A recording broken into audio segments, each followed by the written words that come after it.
할렐루야, 주의 사랑으로 사랑합니다.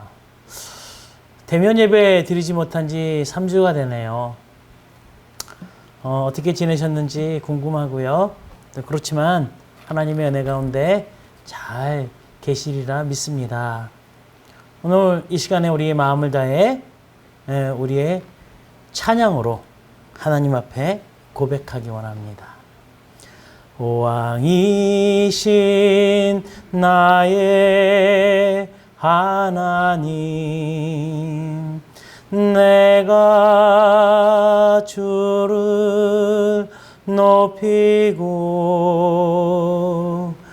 영원히 주의 이름을 송축하리라. 다시 한번 고백합시다. 왕이신 나의 하나님,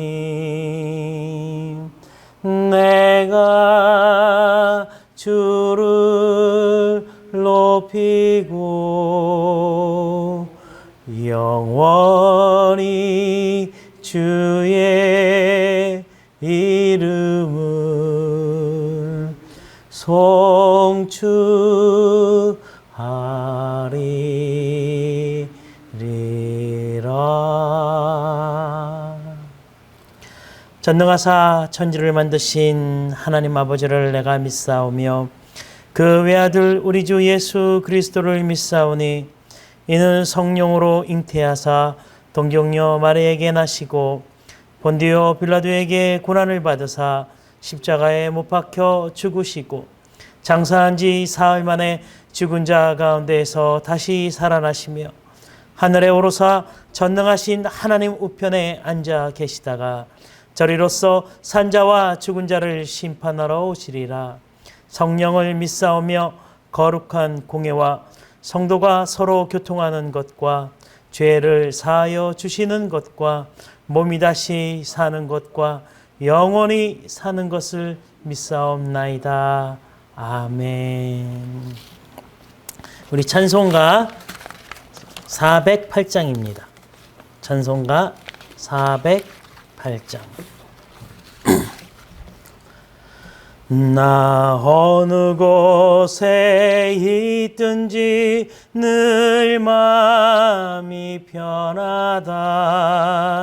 주 예수 주신 평안함 늘 충만하도다.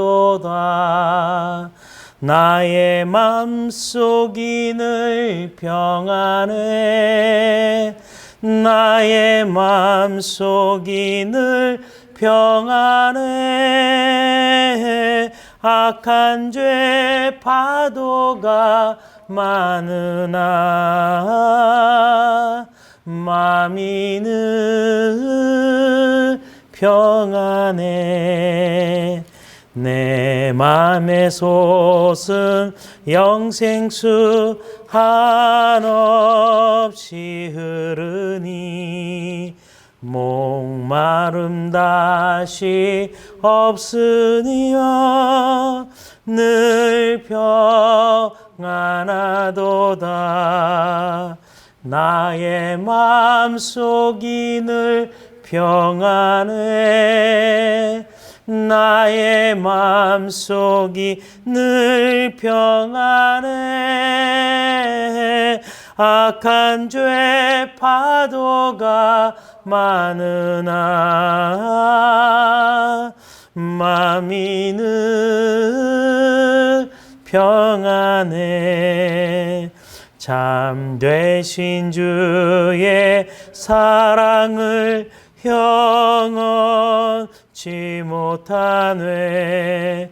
그 사랑 내 맘 여시고 소망을 주셨네. 나의 마음속이 늘 평안해.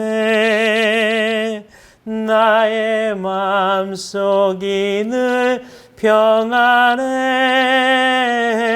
악한 죄 파도가 많으나 마음이 늘 평안해. 주 예수 온갖 고난을 왜 몸소 당했나. 주 함께 고난 받으면 멸유관 얻겠네. 나의 마음속이 늘 평안해. 나의 마음속이 늘 평안해. 악한 죄 파도가 많으나 마음이 늘 평안해. 나의 마음속이 늘 평안해. 나의 마음속이 늘 평안해. 악한 죄 파도가 많으나 마음이 늘 평안해. 참 좋으신 하나님 아버지 감사합니다. 오늘도 이렇게 하나님 앞에 예배드리는게 허락하여 주심을 감사드립니다. 하나님, 호흡 있어 주님 앞에 이 건강함으로 예배드릴 수 있는 것 얼마나 감사한지요. 한 가정이 모여 하나님 앞에 예배드릴 수 있는 것도 얼마나 감사한지요. 하나님 아버지, 한 주간을 살아가야 합니다. 특별히 코로나로 어려운 이 시기에 하나님, 우리가 버티며 승리할 수 있는 것은 오직 말씀뿐이오니 하나님 아버지, 오늘도 말씀으로 함께하여 주심으로 한 주간 또 승리하며 살 수 있는 은혜 허락하여 주시옵소서. 하나님 감사드립니다. 이 모든 말씀 살아계신 나사렛 예수 그리스도 이름으로 기도드렸습니다. 아멘. 오늘의 말씀인데요, 말씀은 요즘 제가 사무엘을 계속해서 여행하죠. 오늘은 사무엘상 4장 1절에서 11절 말씀이에요. 사무엘상 4장 1절에서 11절 말씀 제가 읽어 드릴게요. 여러분들도 그곳에서 함께 저랑 한 마음으로 성경을 읽기 원합니다. 시작. 사무엘의 말이 온 이스라엘에 전파되니라. 이스라엘은 나가서 블레셋 사람들과 싸우려고 에베네셀 곁에 진치고 블레셋 사람들은 아벡에 진쳤더니 블레셋 사람들이 이스라엘에 대하여 전열을 벌이니라. 그 둘이 싸우다가 이스라엘 블레셋 사람들 앞에서 패하여 그들에게 전쟁에서 죽임당한 군사가 4,000명 가량이라. 백성이 진영으로 돌아오매 이스라엘 장로들이 이르되 여호와께서 어찌하여 우리에게 오늘 블레셋 사람들 앞에 패하게 하셨는고. 여호와의 언약궤를 실로에서 우리에게로 가져다가 우리 중에 있게 하여 그것으로 우리를 우리 원수들의 손에서 구원하게 하자 하니. 이에 백성이 실로에 사람을 보내어 그룹 사이에 계신 만군의 여호와의 언약궤를 거기서 가져와서 엘리의 두 아들 홈니와 비느하스는 하나님의 언약궤와 함께 거기에 있었더라. 여호와의 언약궤가 진영에 들어올 때에 온 이스라엘이 큰 소리로 외침에 땅이 울린지라. 블레셋 사람이 그 외치는 소리를 듣고 이르되 히브리 진영에서 큰 소리로 외침은 어찌 됨이냐 하다가 여호와의 궤가 진영에 들어온 줄을 깨달으니라. 블레셋 사람이 두려워하여 이르되 신이 진영에 이르렀도다 하고 또 이르되 우리에게 화로다. 전날에는 이런 일이 없었도다. 우리에게 화로다. 누가 우리를 이 능한 신들의 손에서 건지리요. 그들은 광야에서 여러 가지 재앙으로 애굽인을 친 신들이니라. 너희 블레셋 사람들아, 강하게 되며 대장부가 되라. 너희가 히브리 사람의 종이 되기를 그들이 너희의 종이 되었던 것 같이 되지 말고 대장부 같이 되어 싸우라 하고 블레셋 사람들이 쳤더니 이스라엘이 패하여 각기 장막으로 도망하였고 사륙이 심히 커서 이스라엘 보병이 엎드려진 자가 3만 명이었으며 하나님의 궤는 빼앗겼고 엘리의 두 아들 홈니와 비느하스는 죽임을 당하였더라. 아멘. 요즘 기독교를 보면 형식에 매여 있는 모습을 보게 됩니다. 요즘 TV 프로그램 중에 생각이 바뀌는 의자라는 프로그램을 진행했던 맹명관 교수님이 있어요. 그분이 저에게 같은 맥락의 메일을 한 편 보내왔습니다. 내용은 이렇습니다. 개그맨 이름을 두고 윤호님이니 갓 어쩌고 할 때 신성 모독이라 외친 교회와 목회자를 보지 못했다. 우리 교회 우리 목회자만 아는 쫄아든 우리가 슬펐다. 세상을 이끌었던 교회가 세상의 비난을 받아도 철옹성 같은 교회는 꿈쩍도 안 했다. 계시록의 말씀처럼 영광의 촛대를 옮기시는 것은 아닐까. 제발 가르치려 하지 말고 겸허히 무릎 꿇고 드리려 하라. 오늘 교회 문이 닫혔다.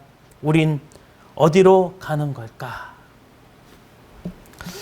여러분, 한국교회는요, 일본 제국주의 시대와 전쟁의 폐허 속에서도 앞장서며 이 나라를 주도했던 단체예요. 그런데 지금의 모습 속에 맹명관 교수의 말처럼 한국교회가 어디로 가고 있는 걸까요? 교회는 더 이상 이 사회의 주도적인 역할을 할 수 없고 또 사람들이 받아들여지고 있지 않습니다. 그 원인이 무엇인가? 우리는 이 질문에 대해서 심각하게 고민을 해야 합니다. 그리고 스스로를 뒤돌아봐야 하는 것입니다. 나는 개인적으로 한국교회가 우물 안의 개구리처럼 형식이라는 프레임에 갇혀 있지 않나 생각해 봅니다. 여러분, 조선 정조 때 박지원이 조선의 기득권인 사대부들을 비판하는, 그래서 그들이 갖고 있는 사회적 구조적 모순과 취약한 경제 현실을 풍자한 소설이 있어요. 여러분 다 아실 거예요. 허생전이라고. 이 허생전에서 비추어진 사대부들의 모습은 형식주의에 빠져 공론만 일삼는 모습을 통해 사대부의 현실 적응에 대한 실질적 효용을 외면함으로 스스로 도태되어 가고 있는 모습을 보여주고 있다고 저는 생각합니다. 이것은 마치 성경에 나오는 것처럼 선민의식에 갇혀 자신들만의 종교를 만들어버린 바리새인과 사두개인과도 같은 모습을 하고 있는 것은 아닌가 생각해 봅니다. 사랑하는 성도 여러분, 비단 그들만의 문제일까요? 조선시대의 사대부와 이스라엘의 바리새인과 지도자인 사두개인들만의 문제일까요? 아닙니다. 여러분, 이 문제는 지금 우리가 갖고 있는, 한국교회가 갖고 있는 문제가 아닐까. 한 가지 예를 들어 보겠습니다. 요즘 대면 예배와 비대면 예배로 인해 교회가 갈등을 겪고 있습니다. 저도 대면 예배를 원칙으로 하고 있어요. 그러나 비대면 예배를 드릴 수도 있다고 저는 생각합니다. 개인적인 생각이 아니에요. 여러분, 성경의 근거로 여러분들에게 말씀드리고 싶습니다. 첫째, 예수님이 이 땅에 오신 것은 성육신의 모습이었죠. 인카네이션이에요. 신의 모습으로 인간의 모습을 한 것입니다. 예수님이 육신의 몸을 입고 이 땅에 오신 이유는요, 우리의 죄를 위함이에요. 예수님은 인간의 영혼을 구원하기 위해 이곳에 오셨고 십자가에서 죽기까지 하셨어요. 이 말의 뜻은 예수님의 초점은 타락한 인간에게 있었다는 거죠. 다시 말씀드리면 예수님의 머리 되시는 이 교회의 초점은 우리가 되어서는 안 된다는 거죠. 여러분, 세상에 믿지 않는 사람들을 향해 그 시선이 맞춰져야 한다는 것입니다. 즉, 믿지 않는 자들에게 교회가 관심을 가져야 하는 거예요. 그렇다면 무엇으로 세상을 품어야 하는 거죠? 정답은 예수님에게 있습니다. 십자가의 사랑인 거죠. 즉 그리스도의 사랑으로 품어 주어야 하는 거예요. 여러분, 세상 사람들이 기독교인 아직까지도 존경하는 사람 많아요. 기독교인 다우면 세상 사람들로부터 명함받지 않아요. 아직까지도 그들은 기독교인들을 부러워하고 있어요. 그들은 기독교인들이 손 내밀고 사랑해 주길 바라고 있는 것입니다. 기독교인의 교회가 기독교인이 가져야 될 덕목은 세상을 품는 거예요. 예수님이 인카네이션 하시면서 이 땅에 오셔서 우리를 안아주시고 품어주셨던 것 같이 말입니다. 그럼 품으려면 반드시 믿음의 사람이 해야 할 것이 있는데 그것이 바로 희생인 거예요. 희생. 예수님은 십자가에서 자기를 희생하셨어요. 자기를 버리셨어요. 죽기까지 하나님 앞에 순종하셨어요. 자꾸만 기독교가 못하는 것들이, 형식주의에 빠져서 못하는 것들이 바로 이 희생이 아닌가. 그렇습니다. 세상은 희생을 요구합니다. 그리스도인들이 져주기를 원하고 있는 것입니다. 여러분, 져준다고 우리가 지는 건가요? 나중에 말씀드릴게요. 아니에요. 절대 아니에요. 요즘 십자가를 믿는 기독교에 없는 것이 있어요. 희생이 없어졌어요. 목숨을 내걸 만한 그런 희생이 없는 거예요. 양보라는 것을 못하는 기독교인이 되어 가고 있는 거예요. 코로나로 생명의 위협과 가정의 안정을 원하는 세상 사람들에게 사랑으로 품어주며 안정과 평안을 끼쳐야 하는 그리스도인이 오히려 불안함과 이기주의인 모습을 보여주고 있는 거예요. 물론 전부 다는 아니에요. 일부 개신교 몇몇 단체들 때문에 전체가 이렇게 같이 욕을 얻어먹고 있는 거예요. 여러분, 오해 없으시고 잘 들으시기 바랍니다. 여러분, 기독교의 본질은 비굴하게 버리는 것이 아니에요. 가장 중요한 것을 지키되 그 안에 사랑이 있어야 한다는 것이에요. 우리가 예배를 지켜야 되는 것입니다. 모여 하나님께 찬양하고 경배하는 것을 지켜야 되는 거예요. 그것이 우리의 삶의 본질이에요.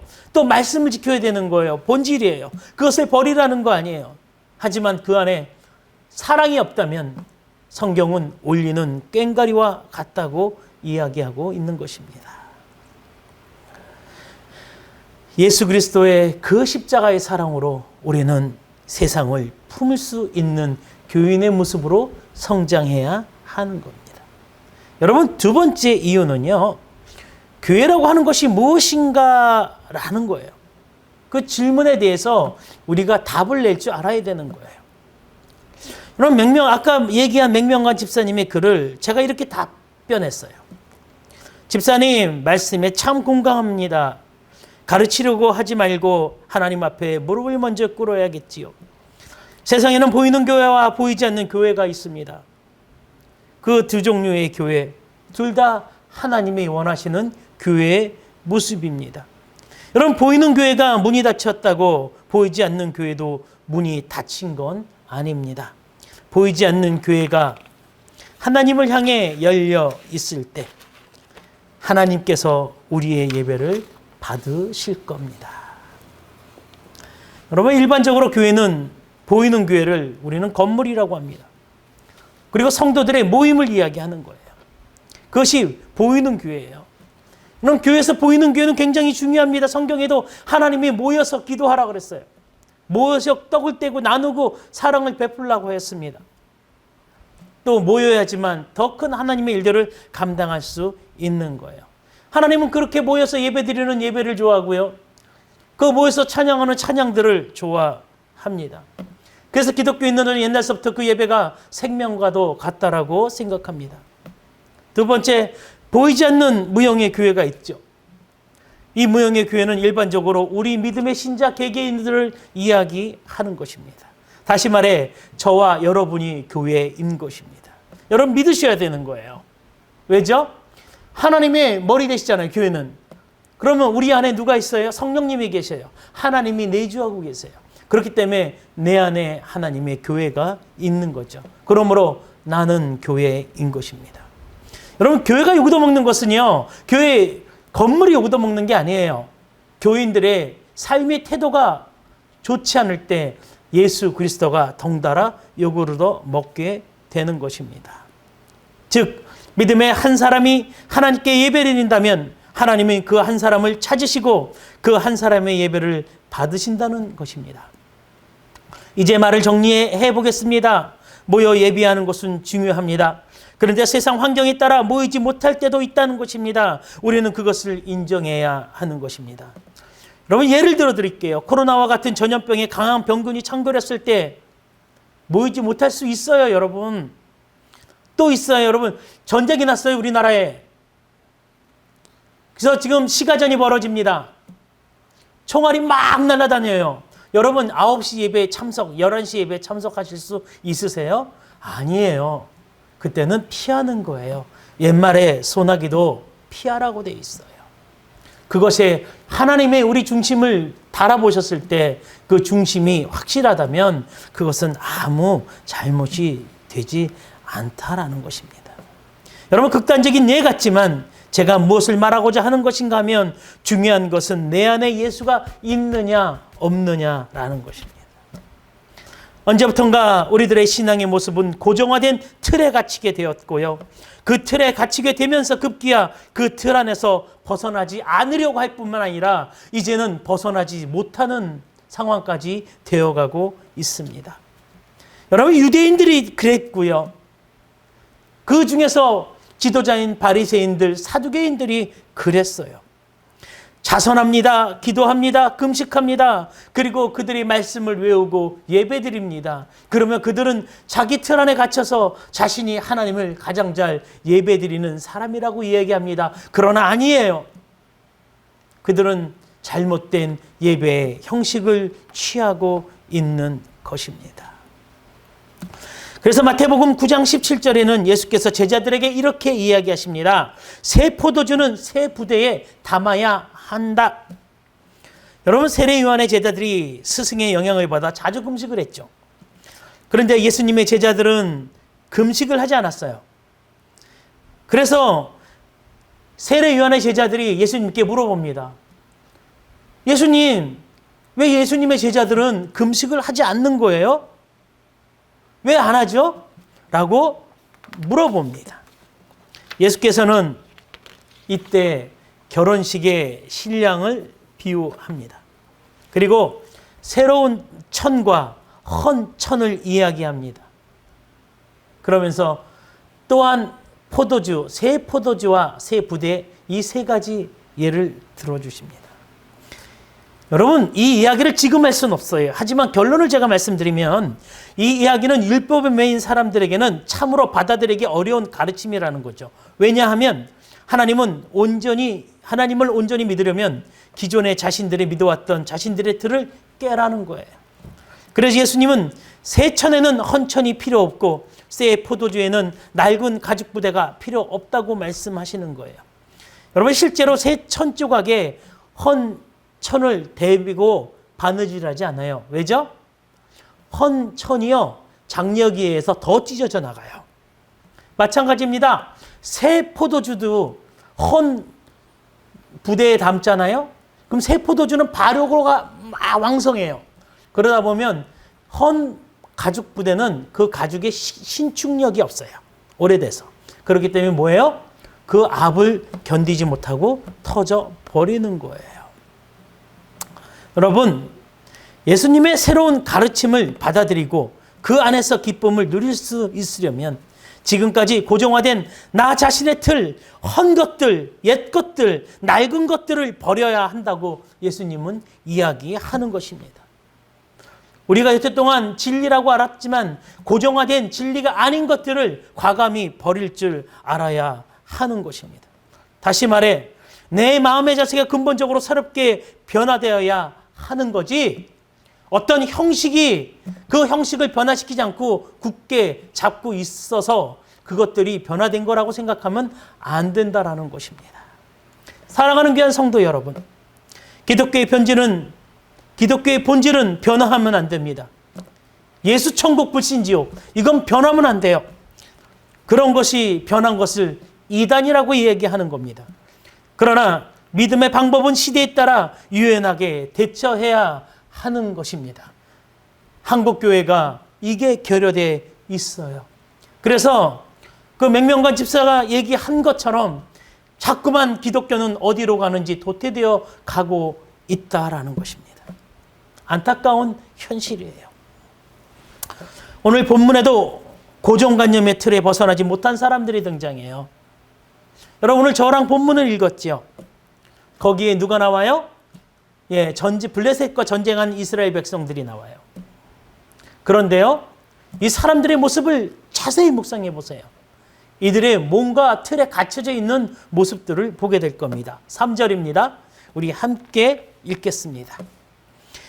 백성이 진영으로 돌아오매 이스라엘 장로들이 이르되 여호와께서 어찌하여 우리에게 오늘 블레셋 사람 앞에 패하게 하셨는고 여호와의 언약궤를 실로에서 우리에게로 가져다가 그 중에 있게 하여 그것으로 우리를 우리의 원수들의 손에서 구원하게 하자 하니. 여러분 이스라엘 백성과 장로들은 자신들이 가지고 있는 생각의 틀에 벗어나지 못합니다. 어떤 고정관념인가 하면 하나님의 언약궤가 능력이 있다는 생각이에요. 여러분 이스라엘 백성들은 옛날 출애굽할 당시의 이야기를 들었어요. 아주 많이 들었어요. 귀에 딱정이가 앉을 만큼 들었어요. 하나님의 말씀의 궤를 중심으로 이스라엘이 진군했던 것을 생각합니다. 그런데요, 애굽에서 이스라엘을 구원하시고 광야에서 이스라엘을 지키셨던 그것은 하나님의 언약궤가 아니라는 사실이에요, 여러분.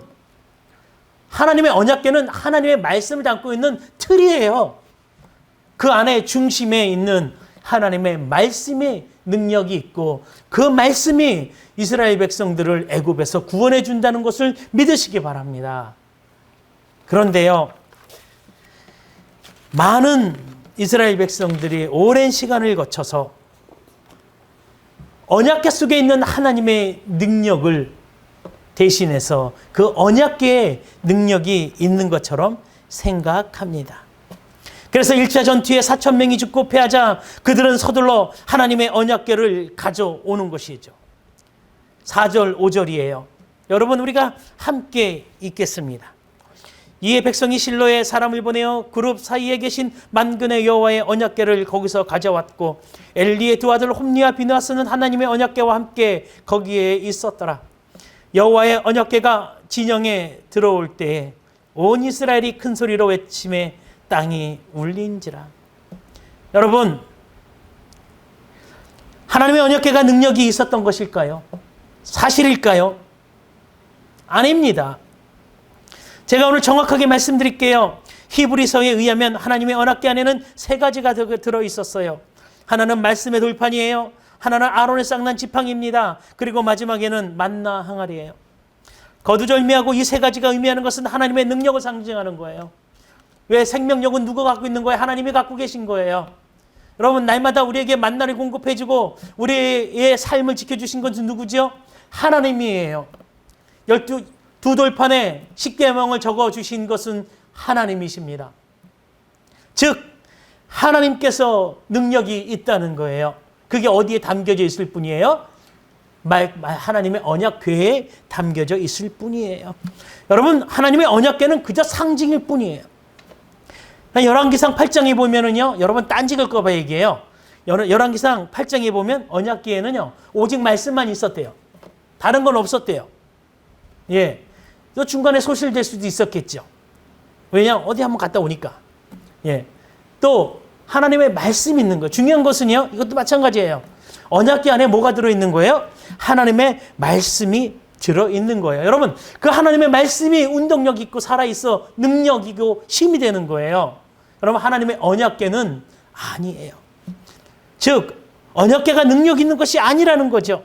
언약궤 안에 있는 날마다 우리에게 공급하시는 생명의 말씀이 능력이 있다는 거예요. 다시 말하면 생명의 주인이신 하나님이 능력이시라는 겁니다. 여러분 언약궤가 능력이 있다면 오늘 일구 전투에서 이스라엘이 승리했어야만 해요. 그런데 하나님의 언약궤가 있었음에도 불구하고 이스라엘은 전쟁에 대패합니다. 처음에 4,000명 죽었죠? 뒤에 3만 명 죽습니다. 3만 4천 명이 죽어나가요. 왜 죽어나가죠? 하나님의 언약궤가 있는데 이겨야지요. 여러분, 그게 아니에요. 여러분, 10절, 11절을 한번 읽어볼까요? 시작! 블레셋 사람들이 쳤더니 이스라엘이 패하여 각기 장막으로 도망하였고 사륙이 심히 커서 이스라엘 보병에 엎드러진 자가 3만 명이었으며 하나님의 궤는 빼앗겨 엘리의 두 아들 홈니와 비느하스는 죽임을 당하였더라. 여러분, 여기서 굉장히 중요한 단서가 발견돼요. 전쟁에 패한 원인이 나와요. 하나님의 언약궤가 능력이 있고 없고가 얘기하는 것이 아니에요. 여러분, 이스라엘을 지키시고 돌보시는 여호와는 하나님이세요. 그런데요, 우리를 구원해 주신 것은 바로 그 하나님의 은혜라는 거죠. 하나님의 말씀이라는 거예요. 이게 왜 중요하냐면 우리가 전에 분명히 이야기했어요. 하나님이 엘리의 두 아들을 뭐 하기로 작정하셨다? 죽이기로 작정하신 거예요. 그렇기 때문에 하나님은요, 이 전쟁에서 엘리의 두 아들 홈니와 비느하스를 죽이려고 하신 거예요. 그럼 전쟁에 승리를 해야 돼요? 패배를 해야 돼요? 패배를 해야 되는 거예요. 여러분, 하나님의 관점은요, 지금 전쟁에 이기고 지는 것에 관점이 있는 것이 아니에요. 하나님을 없이 여기고 하나님의 것들을 무시한 그 두 아들의 죽음에 관한 것이 하나님의 목적인데요. 근데 하나님의 말씀으로 사무엘을 통해서 먼저 이야기해 주세요. 어떻게 한다고요? 분명히 그들의 목숨을 내가 취한다고. 여러분, 그 하나님의 말씀이 이루어지는 게 능력인 거예요.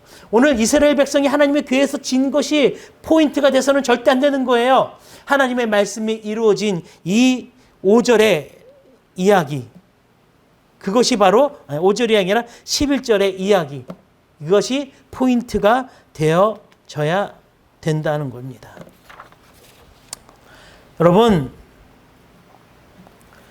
왜 그렇다면 이스라엘 장로들은 이 언약궤가 하나님을 지켜준다고 그런 고정관념을 갖게 된 거죠? 왜 생각의 틀에 묶여져 있는 걸까요? 그것은 바로 하나님이 안 보였기 때문에. 하나님의 언약궤는 보이는 것입니다. 하나님의 말씀은 그 안에 있어 안 보이는 거예요. 그러니까 사람들이요, 보이는 존재를 믿으려고 해요. 하나님을 모르는 사람들도 하나님을 증명하래요.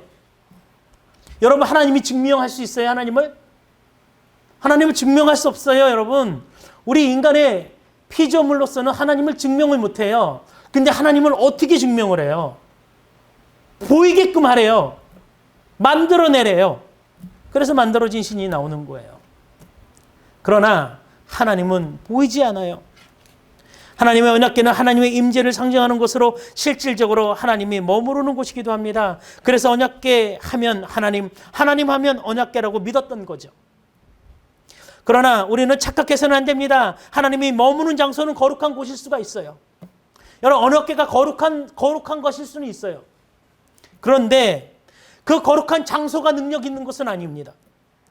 하나님이 계시기 때문에 능력이 있고 그곳이 거룩해지는 거지요. 언약궤가 능력 있는 것은 아니에요. 아까도 말씀드렸잖아요. 이스라엘 백성이 패할 수밖에 없는 이유가 있는 거예요. 하나님의 말씀이 성취되기 위해서 잠시 진 것뿐이에요. 여러분, 이것은 완전한 패배가 아니라는 거예요. 우리가 주목해야 할 것은요, 이스라엘이 전쟁에 승리하고 패하는 것에 있지 않는 거죠. 다시 한번 강조하지만 보이는 하나님의 궤를 주목해서는 안 되는 거예요. 우리가 주목해야 할 것은 하나님의 신실한 말씀에 있는 능력이라는 사실입니다. 하나님은 실수가 없으시고 신실하신 하나님이십니다. 그래서 본인 스스로 하신 말씀에 책임을 가지고 계신다는 것을 잊지 말아야 하는 거죠. 신실하신 하나님, 실수가 없으신 좋으신 하나님, 위대한 나의 주. 하나님은 실수가 없는 하나님입니다. 결론을 맺을까요? 오늘날 우리는 이처럼 보이는 것만을 믿으려고 합니다. 그래서 우리 스스로를 틀 안에 가둬버립니다. 한마디로 형식주의죠. 보이지 않는다고 없는 것은 아닙니다. 보이는 교회만이 교회가 아닙니다. 보이지 않는 무형의 교회도 하나님은 그 예배를 받으시고 그들의 음성을 들어주십니다. 여러분, 이제 한국교회는요, 박혀져 있는 틀에서 벗어나야 될 때가 됐습니다. 그럼 신앙이 형식적이게 되어지면은 그걸 갖다 뭐라고 얘기하는지 아세요? 변질됐다고 이야기합니다. 여러분, 이단은 아닐지라도 신앙에 형식화되고 고정화되면 썩습니다. 여러분, 옛말에도 물이 고이면 어떻게 된다고요? 썩는다고 이야기하고 있습니다. 물론 성경은 모이기에 힘쓰라고 말합니다. 사단의 계략은요, 우리를 갈라놓고 함께 모여 예배드리지 못하게 하려고 하는 거예요. 여러분, 여기에 영적인 포인트가 있어요. 코로나요? 제가 볼 때 사단의 계계예요. 저는 그렇게 봐요. 한국 기독교를 모이지 못하게 해요. 갈라놓으려고 해요. 그래서 한국 교회가 반발하는 거 저는 100번 이해해요. 그리고 인정해요. 왜죠? 사단에게 지기 싫으니까. 세상 사람들은 오해하면 안 돼요. 사람들을 민폐 치려고 하는 것보다도 사단이라는 예배 드리지 못하게 하는 그 존재에 대해 대항하려는 게 교회라는 것들을 믿지 않으면 모르니까. 그렇지만 충분히 저는 이해합니다. 우리가 대면 예배를 드리지 못한다면 꼭 사단에게 지는 것 같은 생각이 들어요. 속이 상하고 분이 납니다. 그러나 이 전쟁은 지지 않는 전쟁이라는 사실이에요. 그렇기 때문에 너무 틀에 매여 있을 필요가 없다는 거죠. 여러분, 사단에게 진 것 같이 보이나 지지 않았던 전쟁이 있어요. 그게 뭐죠? 십자가에서 싸우신 예수 그리스도의 전쟁이었어요. 사단은 하나님의 상속자인 예수님만 죽이면 될 줄 알았어요. 그래서 십자가에서 못 박아 죽입니다. 그리고 이겼다, 내가 승리했다라고 얘기합니다. 사단은 코로나를 풀어서 지금의 예배를 못 드리게 해요. 내가 이겼다, 우리가 이겼다, 봐라 기독교들 모이지 못하지 않냐 라고 이야기할 수가 있어요. 그런데요, 예수님은 죽음에서 부활하십니다. 그리고 이기고 승리하십니다. 여러분, 예수님은 부활이라는 극적인 드라마로 사단에게 전쟁에 승리하셨어요. 오늘 본문의 싸움에서 볼까요? 여러분, 34,000명의 이스라엘 백성이 졌어요. 그래서 샬롬이라는 곡창지대를 빼앗깁니다.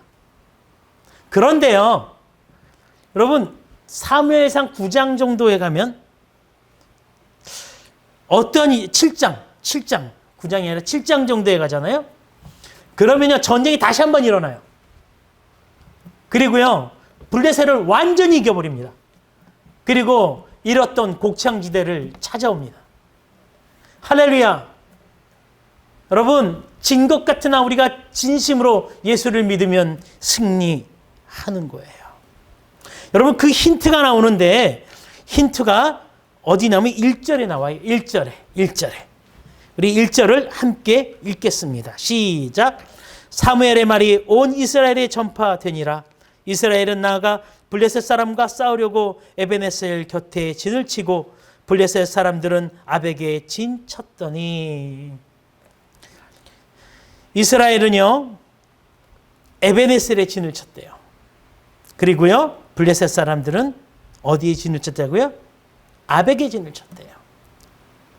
여러분, 7장에 가면은요, 전쟁이 승리하고 사무엘이 그렇게 얘기해요. 하나님께서 우리와 함께 하시고 우리를 승리케 하셨다. 그래서 이곳을 에베네셀이라 하리라 얘기해요. 그렇다면 지금 있는 곳은 에베네셀이 아니라는 거죠. 물론 비슷한 이름으로 불려졌겠죠. 그렇지만 7장에 가서 승리한 이후로 이 지역이 확실하게 에벤에셀이 되는 거죠. 하나님은 보이지 않습니다. 진 것 같이 보여요.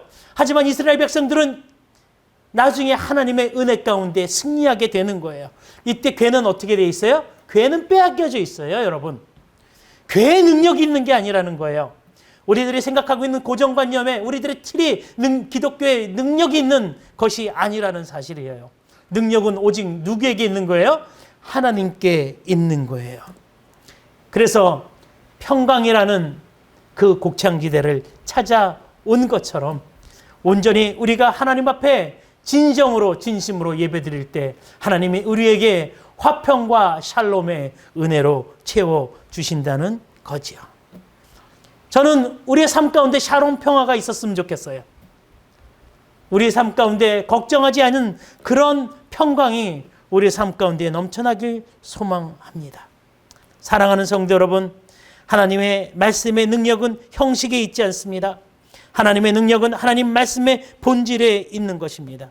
우리 믿음의 사람은 바리새인들이 가졌던 형식적인 믿음의 틀을 버리고 하나님의 진정한 말씀을 믿음으로 받아들여야 하는 것입니다. 마태복음 18장 20절 한 절만 읽고 말씀을 마칩니다. 두세 사람이 내 이름으로 모인 곳에는 나도 그들 중에 있느니라. 다시 한번요. 두세 사람이 내 이름으로 모인 곳에는 나도 그들 중에 있느니라. 아멘. 기도하겠습니다. 참 좋으신 하나님 아버지 감사합니다. 하나님의 큰 은혜와 능력이 넘쳐나게 도와 주시옵소서. 하나님, 우리의 생각의 틀에 갇혔다면 벗어나게 하여 주시고 오직 하나님만이, 그의 말씀만이 우리의 생각을 주장하는 그것이 될 수 있도록 은혜 베풀어 주시옵소서.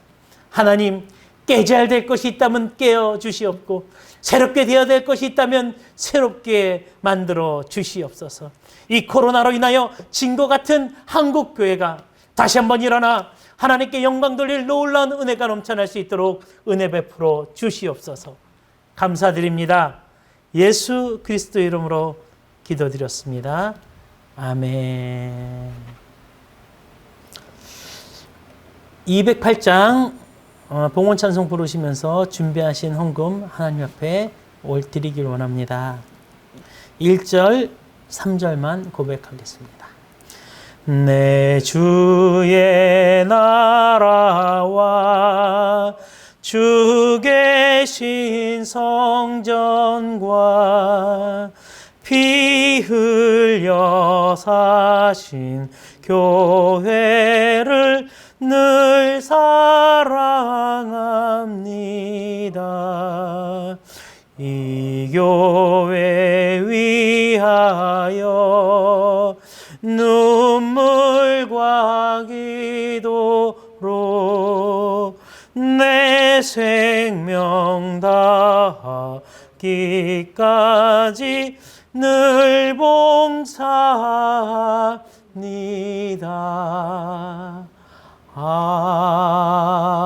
아멘. 하나님 아버지 감사합니다.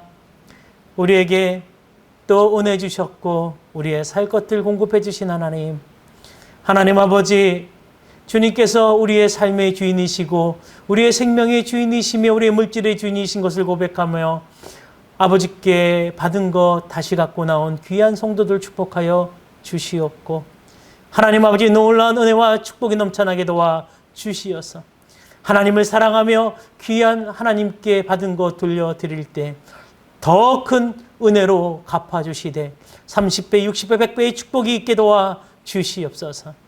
하나님께서 주신 이 헌금, 하나님의 교회를 세우는데 최선을 다해 사용할 수 있도록 은혜 베풀어 주시옵고 한 주간도 부족함이 없는 삶 허락하여 주시옵소서. 감사드립니다. 예수 그리스도 이름으로 기도드렸습니다. 아멘. 네, 주보는요. 광고는 주보를 참고해 주시면 좋을 것 같고요. 이번 주 수요일 날 우리가 기도했던 교회 성전에 들어갈지 안 갈지 결정이 됩니다. 부족한 하나님께서 주실 재정 우리의 꼭 함께 같이 기도해 주시면 감사하겠습니다. 제가 축도로 예배를 마치겠습니다. 이제는 그리스도의 은혜와 하늘아버지의 원하신 사랑하심과 성령님의 감동 역사 충만 위로하심이 하나님만을 바라보며 하나님의 말씀을 붙잡고 나아가는 모든 성도들 머리 위에와 이 나라와 이 교회 위에 하나님이 넘치는 샬롬의 축복이 있기를 간절히 축원하옵나이다. 아멘.